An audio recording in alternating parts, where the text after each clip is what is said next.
రాష్ట్ర వ్యాప్తంగా ఉన్నటువంటి గ్రామ వార్డు సచివాలయ ఉద్యోగ మిత్రులందరూ నమస్కారం. నా పేరు బగ్గా జగదీష్. నేను జీడబ్ల్యూఎస్సీ జేఏసీ రాష్ట్ర ప్రధాన కార్యదర్శి. ఏదైతే తొలి దశ ఉద్యమ కార్యాచరణలో భాగంగా జేఏసీ పక్షాన మొదటి విడత ఉద్యమ కార్యాచరణలో భాగంగా 2 రోజుల శాంతియుత నిరసన దీక్షని విజయవాడ ధర్నా చౌక్ వేదికగా చేపట్టడం జరిగింది.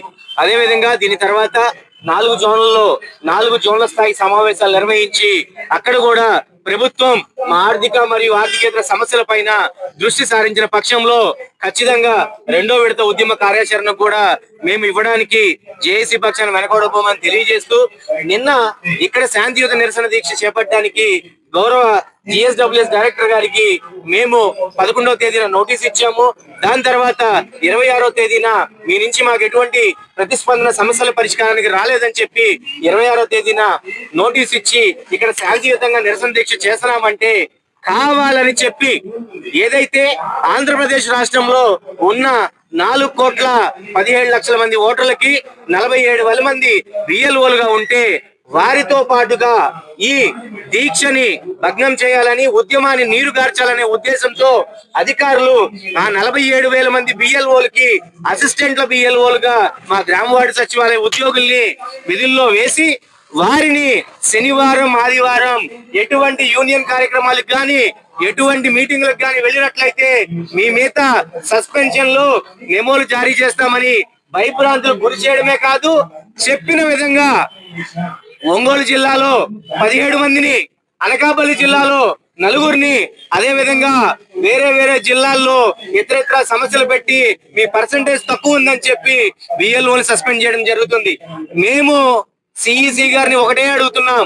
గత వారం క్రితం క్షేత్రస్థాయిలో ఉన్నటువంటి స్పెషల్ ఇంటెన్సివ్ రివిజన్ లో క్షేత్రస్థాయిలో ఉన్నటువంటి సమస్యల మీద మేము ఒక రిప్రజెంటేషన్ మీ వద్దకు తీసుకొస్తే 2 నిమిషాల సమయాన్ని మీరు మా కోసం కేటాయించకుండా go and tell to additional CEO అని చెప్పి కార్యకి వెళ్ళిపోయారు. మీరు క్షేత్రస్థాయిలో బిఎల్ఓ సమస్యలు మీరు వినడానికి ఇష్టపడినప్పుడు కింద స్థాయిలో మీరు ఏ విధంగా అడిషనల్ బిఎల్ఓలు వేసి అసిస్టెంట్ బిఎల్ఓ వేసి విధులు నిర్వర్తిస్తారు సార్?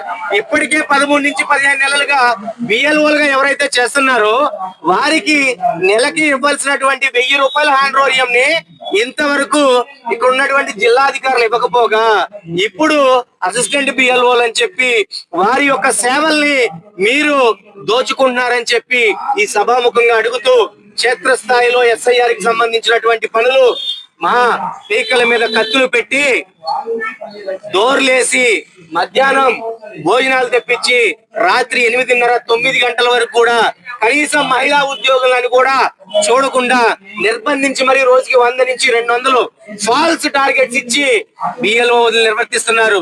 దీనిలో అనేక మంది అనారోగ్య సమస్యల్లో బ్రెయిన్ స్ట్రోక్లు వస్తున్నాయి, హార్ట్ స్ట్రోక్లు వస్తున్నాయి. గతంలో కూడా ఒక బిఎల్ఓ కూడా చనిపోయిన పరిస్థితి.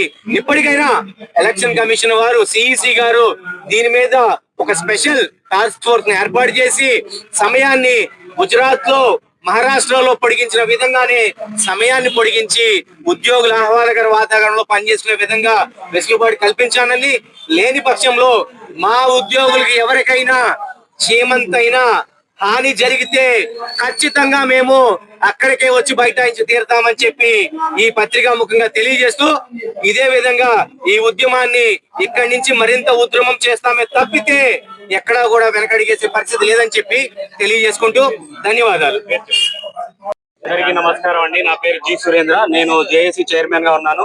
ఇక్కడ ముఖ్యంగా 2 రోజులు పడగా మేము ఇక్కడ ధర్నా చేస్తున్నది మా యొక్క శాంతియుత నిరాహార దీక్షకు ముఖ్యంగా ఏంటంటే మాకు రావాల్సిన ఏ ఇంక్రిమెంట్లు కానీ, ప్రమోషన్ ఛానల్లో కానీ, తర్వాత వచ్చేసి మాకు 9 months అరియర్స్ కానీ దాదాపు 8 నెలలు అవుతున్నా కూడా ఈ రోజు వరకు కూడా మాకు నెరవేర్చలేదండి.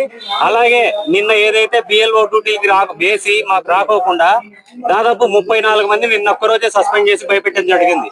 అంటే సిఇఓ గారికి మేము ఒకటి చెప్పాం, అయ్యా మాకు గ్రామ వార్డు సచివాలయమే కాకుండా మిగతా 13 డిపార్ట్మెంట్లు ఉన్నాయి, అసలు మా డిపార్ట్మెంట్ లేదు, మీరు ఎందుకు చేస్తున్నారంటే లేదండి మా ఇష్టం ఎవరినైనా తీసుకుంటామనే కాడికి ఉన్నారు.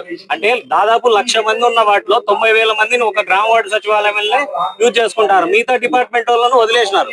అంటే నేను ఒకటి చెప్పేది ఏంటంటే ఎస్ఐఆర్ ప్రోగ్రామ్ కానీ, మన జనగణన కానీ, సర్వేలు కానీ ఏవైనా కూడా గ్రామ వార్డు సచివాలయ ఎంప్లాయీస్ మాత్రమే ఉన్నప్పుడు మిగతా ఎంప్లాయీస్ తో ఏం పని ఉన్నది సార్? మేము అడిగిన ఏవి కూడా చేయనప్పుడు మీరు ఎలా వర్క్ చేయించుకుంటారు? ఒక గవర్నమెంట్ ఎంప్లాయీతో చిన్న వర్క్ చేయించుకున్నా కూడా ఎంతో కొంత హానరేయం ఇవ్వాలా, కానీ అదేం ఇవ్వట్లేదు. ఇవ్వకోకుండా వర్క్ చేయించుకుంటూ మా యొక్క శ్రమని దోచుకోవడం జరుగుతుంది. దీని మీద మేము హైకోర్టు కూడా వేయడానికి సిద్ధంగా ఉన్నాం. ఎందుకంటే మాతో పని చేయించుకొని ఇప్పటి వరకు కూడా ఏ ఒక్క రూపాయి కూడా ఇవ్వడం లేదు ఆనోర్యం.